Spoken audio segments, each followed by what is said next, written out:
Noticias 7 AM presenta La Entrevista. Son las 7 de la mañana con 20 minutos. Esta mañana con nosotros el doctor Octavio de la Torre, abogado fiscalista, presidente de TLC Asociados y miembro del cuarto de junto del sector privado de la renegociación del TLC. Muchas gracias por estar con nosotros, doctor. Gracias, Pati. Bienvenido. Estás? Buen día, David. ¿Cómo Buenos estás? días, bienvenido. ¿Cómo les va? Oye, Saludos pues, a todo el auditorio. Yo no sé si deberíamos estar así contentos y un poco más tranquilos o todavía no. Me refiero al tema de esta amenaza de Trump. Se da marcha atrás al tema de los aranceles por la exigencia a una política migratoria más severa, el impedir que los migrantes entren como Juan por su casa y lleguen hasta la frontera con Estados Unidos, diciéndolo con otras palabras. Realmente, ¿qué es lo que estamos viviendo y qué es lo que podríamos esperar en un futuro con esto, Octavio? Fíjate que yo estaba reflexionando este tema desde octubre. En octubre creo que en algún momento me senté con ustedes aquí también y platicábamos de las primeras caravanas y del impacto que tenía el que tomaban las garitas, ¿recuerdan? Cuando se dio hasta lo de los gases lacrimógenos y platicábamos aquí cómo venía o qué podía pasar con esta situación y qué impacto tendría en el comercio exterior mexicano. Y no sé si recordarán, y me puse a revisar ahora que se da esta negociación entre el gobierno de México y el de Estados Unidos, y me puse a revisar cuándo se dieron las primeras caravanas. Y la primera caravana de inmigrantes se da el 13 de octubre, la segunda el 21 de octubre, la tercera el 31 de octubre, la cuarta 28 de octubre, 31 de octubre, 5 de noviembre, otras caravanas el 15 de enero y 18 de enero, otras en febrero. Si te das cuenta, el tema de las caravanas no fue algo que arrancó con este gobierno. Ahora, en algunos círculos y discusiones que tuve en esa época, en octubre y en noviembre, antes de que entrara el actual gobierno, con algunos líderes empresariales y líderes de opinión, pues platicábamos mucho la necesidad que había de mano de obra en la frontera, sobre todo para algunos de los sectores, y que se veía que posiblemente estos migrantes pues podían integrarse a estas cadenas productivas con esta necesidad de mano de obra en este tipo de sectores. En su momento lo establecí y lo dije claramente que las condiciones por las cuales se llevaba a cabo este tipo de migración eran distintas a las condiciones de otras migraciones que se habían dado anteriormente. Porque también tuvimos un poblado completo de haitianos que nos llegó a Baja California con la misma situación de solicitar asilo político a Estados Unidos. Y estas condiciones nos daban como resultado que posiblemente pues, las expectativas que tenían estos migrantes eran distintas, que posiblemente no iban a resolver la situación que teníamos o necesidad que teníamos de mano de obra para alguno de los sectores productivos nacionales importante. Obviamente, si nosotros revisáramos algunos datos pequeñitos también para ver en la dimensión en la que estamos, ¿no? La dimensión en la que estamos es que nosotros como país tenemos más de 1.900.000 kilómetros cuadrados, 973.000 kilómetros cuadrados de superficie. Los países que están llevando o de donde viene la migración, que se tienen identificados son Honduras, Guatemala, Salvador y Nicaragua. La superficie total de estos 4 países, nada más de esos 4 son 242.000 kilómetros. La población total de estos países son 12.779.000 personas o habitantes. Es lo que tienen actualmente ahora. Vamos viendo cómo está la superficie total de nuestros 6 estados fronterizos. Nuestros 6 estados fronterizos, pues Coahuila tiene 151.000 kilómetros cuadrados. Chihuahua por sí sola es más grande, la superficie territorial de Chihuahua que estos 4 países de Centroamérica. Baja California 71.000, Tamaulipas 75.000, Sonora 179.000. El promedio de habitantes que nosotros tenemos como mexicanos en la frontera rebasa los 2.900.000 hasta el tope máximo que son 3.556.000 que están en Chihuahua. Entonces, y luego vas viendo la evolución de cada una de estas caravanas y te vas dando cuenta, ¿no? Que aquí incluso lo traía para comentarlo con ustedes, cómo fueron dándose las detenciones en Estados Unidos, porque los datos que tenemos de oficiales, de migrantes, los podemos nosotros obtener de las cifras que presenta el CBP de detenciones. No estás contando los que no han cruzado. No estás contando los que cruzaron y no los agarraron, ¿no? Entonces te dicen, en octubre 60.000, en noviembre 62.000, en diciembre 60.000, en enero 58.000, en febrero 76.000, fíjate, en marzo 103.000, en abril 99,000 y en mayo 132,000 detenciones. Estás hablando de un total de población de 653,925, porque te ponen hasta números exactos, de personas que fueron detenidas por el CBP en Estados Unidos. Esto obviamente pues te detona esta situación y este reclamo por parte del gobierno de Norteamérica. Nosotros, como ustedes saben, tenemos una frontera sur totalmente porosa. Nuestras poblaciones se encuentran integradas, no nada más por condiciones, ya no es una situación nada más que esté vinculada con que somos mexicanos, guatemaltecos, hondureños, salvadoreños, sino finalmente a nosotros también nos unen una serie de culturas prehispánicas y de situaciones cosmogónicas, ¿no? En las cuales está totalmente integrada parte de esta población. Pero esto obviamente tiene un efecto en los estados fronterizos, porque si recordarás, David y Pati, vamos a acordarnos, hasta camiones les prestaban, alimentos, casas, era como rápido que lleguen a la frontera. Y no sé si recordarán que la mayoría se venían a Baja California porque decían que era la frontera más segura. Porque si se iban a Tamaulipas, en Tamaulipas había una situación muy grave en cuestiones de violencia por delincuencia, igual que en Coahuila. Y preferían hacer un trayecto más largo hasta ¿Recuerdan? llegar a Baja Incluso California. los haitianos, nosotros decíamos, ¿cómo los haitianos del Caribe, pudiendo llegar directamente a Florida, ¿no? Venían dando toda esta vuelta para llegar a Baja California.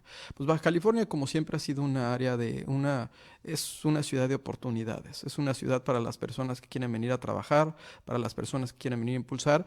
Y nosotros, por la condición geográfica que ocupamos y por nuestro vecino del norte, que no es Estados Unidos, es California, y lo sigo diciendo, es la sexta economía más importante del mundo por sí sola, ¿no? Nos ha permitido poder integrar una serie de soluciones de valor agregado en estas cadenas de proveeduría internacionales. México, al día de hoy, como ustedes lo saben, exporta el 80% de sus exportaciones son Estados Unidos. El 16% del comercio internacional se da entre Estados Unidos, México y Canadá. El 28%, de acuerdo con un informe del Senado, yo tenía el dato del 25% del PIB, pero un informe del Senado habla del 28% del PIB del mundo, está reflejado en este Tratado de Libre Comercio, conocido como Telecán, próximamente como TEMEC. Entonces, y luego ves, ¿no? La mezcla que se da de el tema migratorio con la situación comercial, lo cual definitivamente a mí me parece un error, porque es un mecanismo exclusivamente de presión, son situaciones que no tendrían por qué estarse vinculando. Una cuestión es muy claramente el tema migratorio, otra cuestión es muy claramente la cuestión de socios comerciales y nuestra negociación de tratado de libre comercio, pero finalmente el presidente Trump decide mezclarlo y establece un mecanismo de presión al cual yo no puedo descalificar la negociación del secretario del canciller Ebrard. O sea, ante la situación y ante los hechos, considero que el resultado que se obtiene es un buen resultado. El problema es el tiempo que tenemos para poderlo dar. Y ahora, fue algo que David y Pati también platicaba con ustedes. Nada ni nadie por encima de la ley. Dicen, el hubiera no existía. No, es que el hubiera sí existe, porque si no reconoces los errores que cometes en tu pasado, no puedes corregir los errores hacia tu futuro. O sea, no había control de los flujos migratorios. Teníamos que aplicar la ley. Y eso es lo primero que tenemos que reflexionar. Estado de Derecho. Ok, o sea, nadie está hablando de que no se respeten los derechos humanos de los migrantes. Nadie está hablando de eso. Pero estamos hablando de que se aplique la ley migratoria y las disposiciones que en México nos rigen y le aplican a los mexicanos. Las primeras caravanas de migrantes que se dieron, pues todos nosotros sufrimos las consecuencias y las vimos. Nosotros las vimos. Sí, claro. Y nos preguntamos, ¿por qué no aplicamos la ley? Era tan sencillo. Yo no veía un baja californiano aventando o tratando, o sea, eran situaciones. Al día de hoy, lo que se sigue y lo que se termina acordando, obviamente esto fue con el gobierno anterior, porque todo esto detona con el gobierno anterior, y hay una consecuencia que ya en la cual esa consecuencia ya está el gobierno actual. O sea, no podemos decir, ya fue el pasado, ¿no? De diciembre a la fecha, pues se ha venido incrementando también el flujo migratorio. Aquí el punto, y dentro de lo que se llega a negociar, es la aplicación estricta de la norma y de la ley, de los acuerdos. Dentro de los propios acuerdos, de una manera o de otra, se dice que se aplique la ley, que se reformen las leyes con la intención de que se aplique. ¿No es eso lo que estamos solicitando todos los mexicanos en términos de seguridad jurídica? Claro. En términos de combatir la impunidad y la corrupción. O sea, a fin de cuentas tú ves esto como positivo porque solamente se le pide al gobierno de México que aplique la ley, lo que No le pediríamos solamente le todos. piden eso, Pati. Bueno, Le no. piden más cosas. Le Ese piden es varias un cosas, punto. pero ese punto es sencillo de entender que sí hubo un descontrol y estaban al contrario, parecía que permitiéndoles, como tú dijiste, prestándoles camiones y todo, que transitaran por todo territorio Es que no mexicano y llegaran parecía, a la les frontera. estaban permitiendo, pues todos lo vimos. Pero no ¿no? había ni siquiera registros, no sabía quiénes eran, incluso en algún momento acuérdense que venían algunos prófugos de la justicia que con trabajos de inteligencia pudieron detectar y sí venían filtrados, los pudieron detener, esa parte es positiva, pero recuerdo dos cosas en particular. Esa y la de que cuando llega uno de los camiones de ayuda, ahorita que decías Octavio, ¿cuánta gente era? ¿En qué condiciones venían? ¿A dónde iban? ¿Por qué venían para acá? ¿Qué necesitaban para que su viaje fuera digno? Porque finalmente esa parte, como bien dice la propia autoridad federal, no se nos va a olvidar que tenemos que respetar sus derechos. Y yo recuerdo un caso donde decían, pues acaba de llegar un tráiler con 15 toneladas de alimentos. Y decían, qué bueno, nos alcanza para 2, 3 días. Sí, claro. O sea, nada más y nada más. Claro. Y después hay que ver, pues, de dónde llega otro camión con otras 15 toneladas de alimentos, porque ya estamos cortos. Tenemos que hacer una pausa, Octavio. Creo que esto apenas nos permitió Es como la introducción, sentar ¿no? las bases como para abrir boca respecto a lo que viene. Claro. Porque aquí hay varias cosas. Ayer decía Olga Sánchez Cordero que no sabía cómo habían pasado 144,000 migrantes por nuestro país, porque era una cifra con la que estaban en ese momento discutiendo, no porque fuera la cifra global. Pues Pero- muchos entraron ya en este gobierno, no se dieron Sí, cuenta. sí, sí. Pero hay que Están los aterrizarlo. números de sí. Sí. Bueno, Pero hay por que lo menos aterrizarlo en lo que acabas de detenciones. decir. Ahora, ¿cuál es el reto? Y vamos a poder en 45 días, ¿con qué mecanismos? Hoy nos encontramos con que hay la confirmación del gobierno federal de un despliegue de un operativo con efectivos del Ejército, Marina, por aire, mar y tierra, en 23 puntos del cruce de la frontera sur mexicana, con retenes militares en carreteras, con la consigna de frenar el avance de vehículos y autobuses que lleven migrantes simplemente porque tienen que registrarlos en primera instancia. Con eso y más volvemos, quédese con nosotros, la pausa es breve y volvemos a Noticias 7 AM.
Noticias 7 AM presenta la entrevista.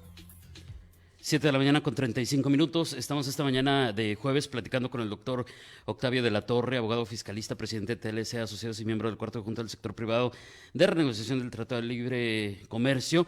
Y nos quedamos, Octavio, en esta parte respecto a cómo de alguna manera el gobierno de Estados Unidos condiciona actividades de comercio exterior con asuntos de carácter migratorio y político.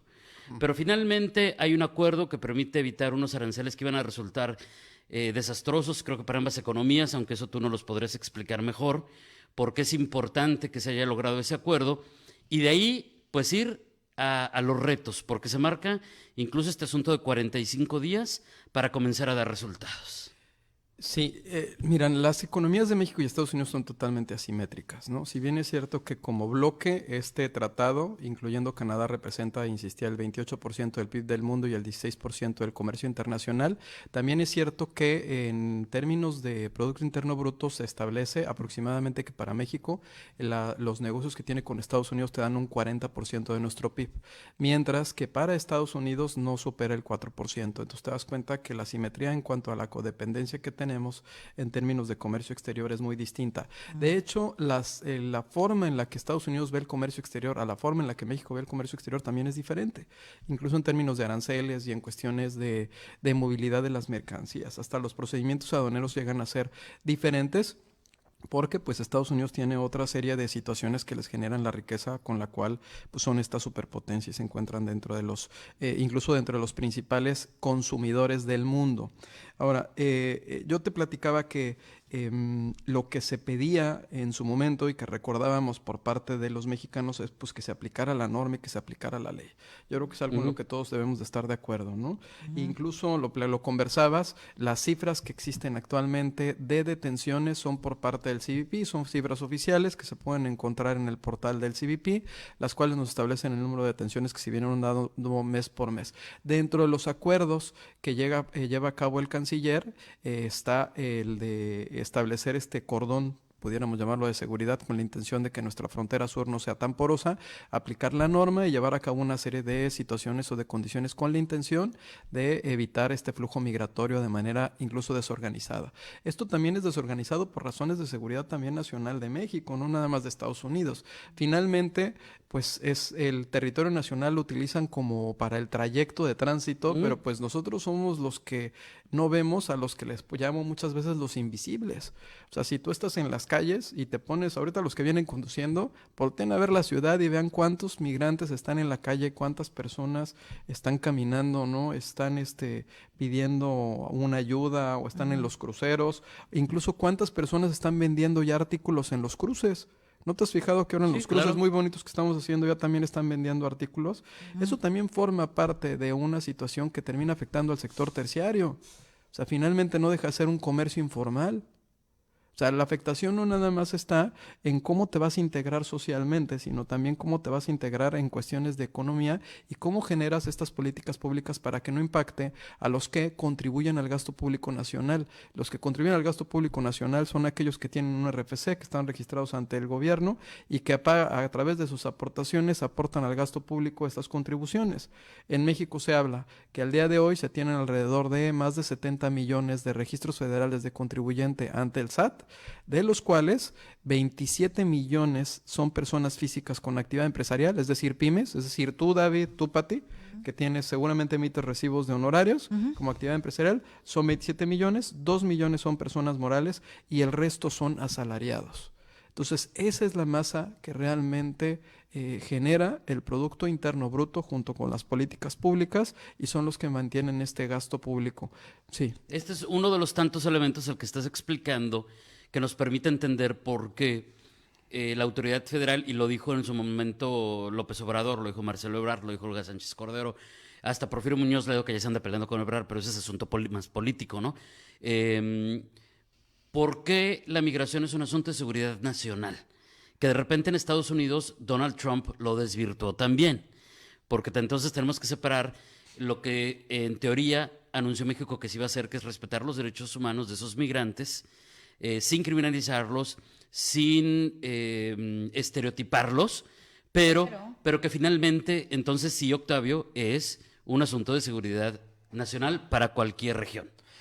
Pues tú dime si 653,000 detenidos en Estados Unidos, en la frontera, por parte del CBP, de octubre a la fecha no es un tema de seguridad nacional Es un país completo. binacional. Es un país completo lo que O sea, estuvieron. y te estaba dando algunas cifras del promedio que tenemos, Ajá. o sea, y los que faltan, ¿no? O Y sea, además porque no las son cons- los únicos. Las consecuencias que dices en la economía también. Por supuesto. Ahora, Incide, aunque, perdón, el presidente López Obrador dice, y tiene razón, es un dicho muy popular, que donde comen dos, comen tres y etcétera.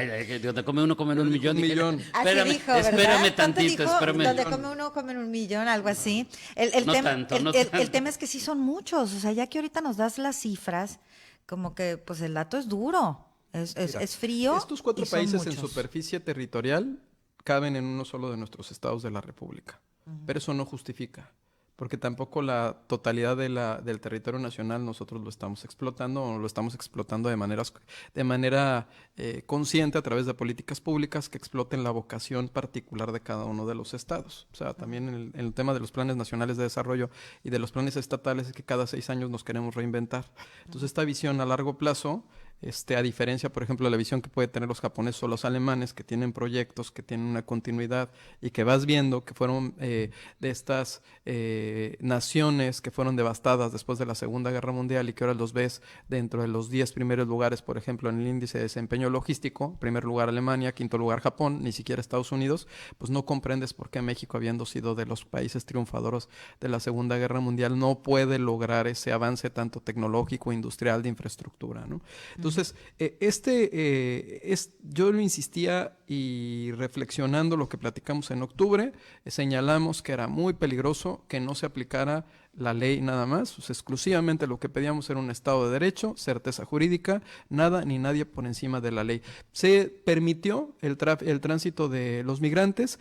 Cuando se da la negociación con Ebrard hay un hecho que me parece notorio. La Secretaría de Hacienda y Crédito Público, a través de la Unidad de Inteligencia Financiera, establece que detectó una red de tráfico de personas que se dedican a traer este tipo de migrantes y inicia una serie de actividades para bloquear las cuentas bancarias. Eso quiere decir que sí venían llevando a cabo una investigación y que esa investigación da un resultado. O sea, estaban atendiendo el tema, pero también son temas que no los van a hacer públicos hasta que no detonan. No pueden decir, tenemos 20 investigaciones y estamos revisando a tales personas, porque pues finalmente esto estaría afectando estos procedimientos No, pues fue penales. lo que pasó ¿no? con los Lozoya. Yo no sé quién filtró, ya sabes, la investigación que tenían y hace que la persona evidentemente jurídicamente se prepare, etcétera. Entonces, El titular de la Unidad de Inteligencia Financiera fue el primero que creo que lo declaró. No, sí, pero los documentos ya lo sabía, ya lo tenía ya la lo sabían. prensa. Sí, ya lo tenía la prensa. Entonces, alguien de dentro de ese departamento lo había filtrado. Alguien de Hacienda, sí. Sí, alguien de Hacienda. Oye, pero entonces el punto, la pregunta, volviendo a la pregunta que te hacía David, ya con este escenario, creo que sí nos queda claro que además a México es muy importante que se realice esto, que se hagan las cosas ordenadas, que se aplique la ley. Incluso el presidente es el que lo ha dicho y tú lo has repetido ahorita con la frase. Entonces, yo te preguntaría, ¿nos va a alcanzar este tiempo para lograr lo que quiere Estados Unidos? Mira, en principio, si hubieran entrado los aranceles, hubiéramos tenido un colapso en términos comerciales, de integración de procesos, de exportación de productos nacionales. Y la dinámica que se está dando con la guerra comercial entre Estados Unidos y China no hubiera sido suficiente. ¿Por qué digo esto? La dinámica comercial entre Estados Unidos y China de esta guerra comercial está generando que mayor inversión extranjera llegue a México con la intención de integrar procesos para venderles productos a Estados Unidos. Eso es una realidad. Los asiáticos están volteando a ver a México porque México se ha convertido en un hub de transformación sustancial de productos, de ensamble, un hub logístico. Este hub logístico se construyó desde hace más de 25 años con 13 tratados con más de 50 países que representan el 70% del PIB. La importancia de estos acuerdos, de estos 13 tratados con más de 50 países, radica en que estos países tienen una serie de beneficios comerciales, de reconocimientos, pueden integrar procesos, traer insumos de sus países o de otros países, transformarlos en México y venderlos a Estados Unidos como si fueran mexicanos. Esta guerra comercial entre Estados Unidos y China estaba generando un efecto colateral positivo en las fronteras, en la frontera de México, porque se estaban integrando mayores procesos, porque estaba volteando la inversión, incluso estaban llegando mayores pedidos, sobre todo en algunos artículos vinculados con los electrodomésticos, con los electrónicos.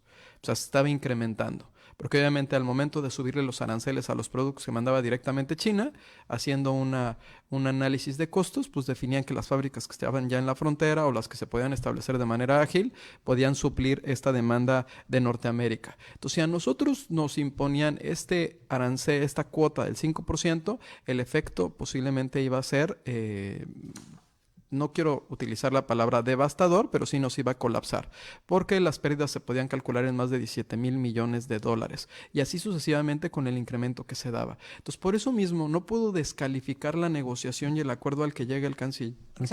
Era necesario, obligatorio. Era necesario, pero lo que sí nosotros ahorita nos volvimos... en lo que estamos en este momento y que vamos a estar viviendo en los próximos meses es que este tipo de amenazas comerciales se pueden convertir en una manera reiterada de que México sea la piñata del presidente Trump para efectos electorales, por lo menos de aquí a que se lleven las elecciones en las cuales él pretende pues ser ratificado por un segundo periodo. Porque finalmente, pues sí llegaste a una negociación, sí tocó una fibra sensible, incluso una fibra sensible en proceso de ratificación de un acuerdo comercial que negociamos con el gobierno de Trump, en donde esta imposición de cuotas colapsaría ese acuerdo comercial, porque incluso nuestro tratado que actualmente se encuentra vigente, pues establece una zona libre de impuestos, con una serie de cuotas que se pueden venir reduciendo conforme va pasando el tiempo. Entonces, si te establecen estas cuotas, la reacción que hubiera tenido México hubiera sido una reacción de imponer en la misma proporción del daño que nos implicaba la medida de Estados Unidos, nosotros también cuotas a ciertos productos de manera particular. Aquí hay un dato que me parece importante que debe de conocer nuestro auditorio, ¿no? Pues, su auditorio. Sí, también. No, sí, por pues, supuesto que también es tuyo. sí. Mira, México es de 31 estados de la República de Norteamérica, México es el tercer principal comprador de ciertos productos. El primero de 4 estados de Estados Unidos y el segundo de 23 estados. También nosotros somos altamente consumidores de productos de Norteamérica. No nada más ellos son consumidores de productos de México. Pero si bien es cierto, pues también nosotros llevamos a cabo una serie de comercio exterior muy intenso con Estados Unidos. Gran parte de nuestro comercio exterior con Estados Unidos son manufacturas intermedias. Entonces aquí también el presidente Trump, al realizar este análisis y esta amenaza, y el gobierno mexicano no voltearon a ver, o lo voltearon a ver, no sé en qué proporción, a la industria que no es mexicana, pero que está en México, que es esta industria maquiladora y manufacturera de exportación. Es la de las importaciones temporales y entre otras cosas. Esa. Ok, tenemos que hacer una pausa, Octavio, 7:48. Regresamos para cerrar esta idea y también para que nos digas qué es lo que está pasando con el Temec. Ahí estira y afloje, ahora ya lo iban a votar y lo pospusieron hasta que no fuera a comparecer Ebrard. Pero bueno, ¿cuál es el panorama? Porque tengo entendido que sí están haciendo lo suyo en Canadá, pero andamos medio confundidos con qué es lo que está pasando con la ratificación del Congreso norteamericano. Entonces, con eso y más volvemos, quédese con nosotros aquí en Noticias 7 AM.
Noticias 7 AM presenta La Entrevista.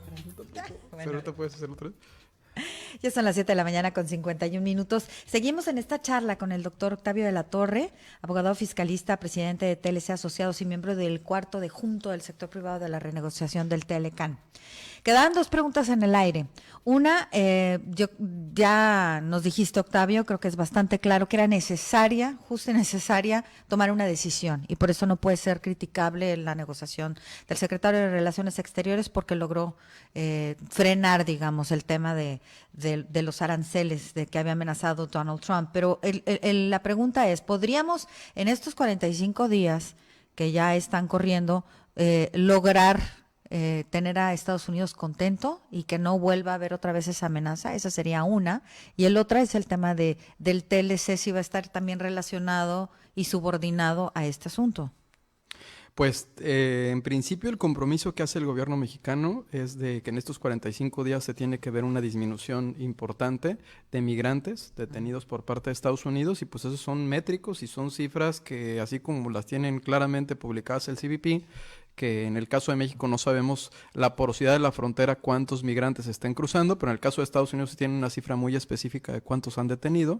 Entonces eso va a ser como muy evidente y vamos viendo qué resultados se llegan a tener. Las actividades que México va a implementar, pues son actividades que incluso nosotros pedíamos desde octubre, ¿no? El que el flujo migratorio fuera más revisado, que se estableciera efectivamente respetando los derechos de los migrantes, pero que se revisara los antecedentes penales de las personas que estaban introduciendo a territorio nacional, que incluso cumplieran con los trámites migratorios para poder trasladarse por el territorio nacional, pero que no dieran portazo como si fueran porros, ¿no? O sea, que trataran de entrar de una manera ordenada, porque yo creo que a nadie le gustaría que llegara uno también a su país o a tu casa, o me invitaras a tu casa y llegar a tratar de tirar la puerta porque quiero entrar, porque tengo necesidad, porque algo me está pasando. O sea, creo que hay situaciones en las cuales debe de prevalecer el respeto a los derechos humanos, pero no nada más de los migrantes, también de los que somos ciudadanos en este país, ¿no? Es donde muchas veces hablamos de los derechos de los demás, pero en este caso pues también tenemos que hablar de los propios, y en este caso pues de los fronterizos, que somos los que realizamos y logramos que esta frontera sea de las más dinámicas.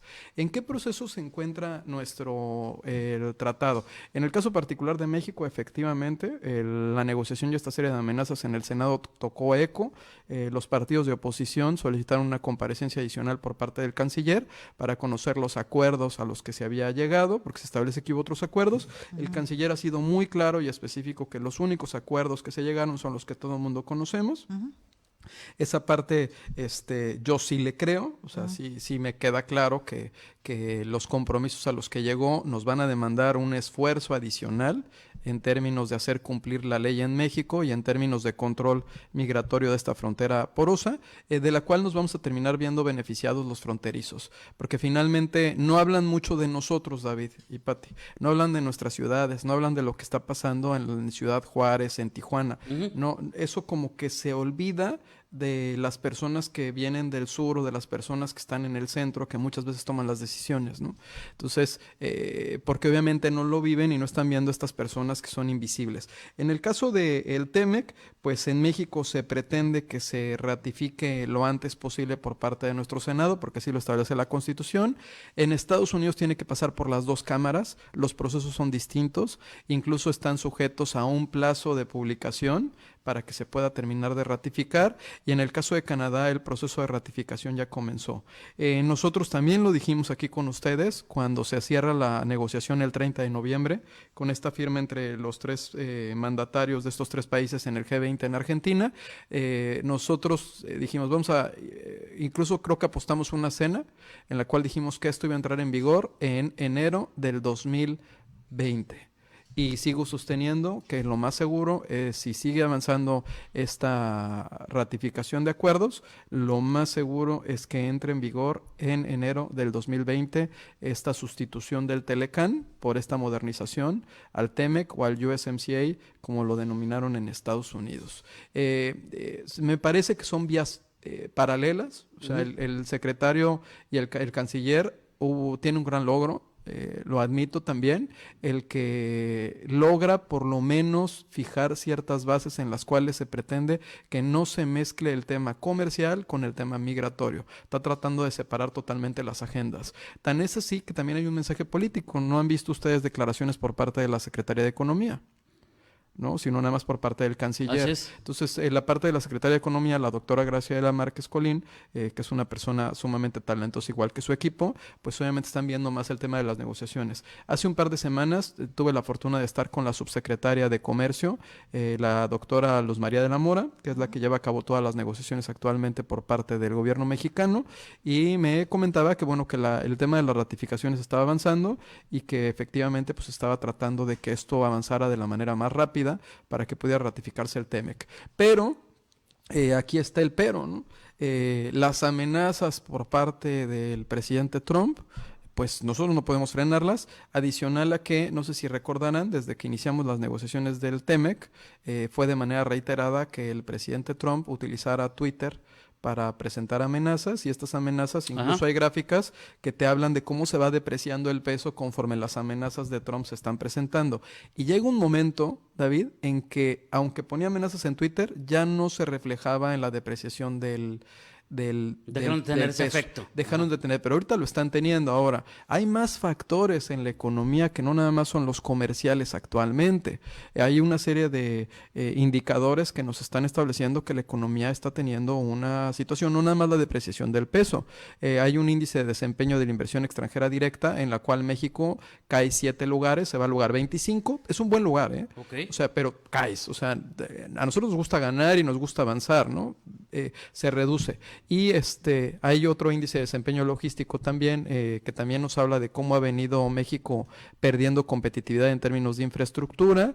Y bueno, hay una serie de indicadores que se están dando a nivel global en los cuales pues nosotros tenemos que verlo de manera fría y con la realidad que demandan los negocios, Claro. con la realidad que demandan los empresarios en México. E insisto, los empresarios somos todos. Siempre piensan que el empresario es el de corbata. No, el que vende tacos también es empresario mientras lo haga, mientras tenga un negocio de manera lícita y aporte al gasto público nacional. Todos los que tengan un changarrito también lo son, por supuesto. Octavio, muchísimas gracias. Creo que por lo pronto hoy entendimos todas las bases de lo que está sucediendo y cómo se dieron todos estos elementos. Te vamos a invitar muy pronto para seguir hablando de estos temas, porque creo que, por ejemplo, en el caso del TEMEC, pues nos estamos quedando cortos. Habrá muchas cosas que seguir platicando, cómo viene, qué ajustes, qué observaciones hacen en cada uno de los congresos de los 3 países involucrados, entre muchos otros temas. Mientras tanto, muchísimas gracias y muy buenos días. Gracias, David. Gracias, Pati. Muchas gracias, Octavio. 7:59, pausa y regresamos con el resumen de noticias.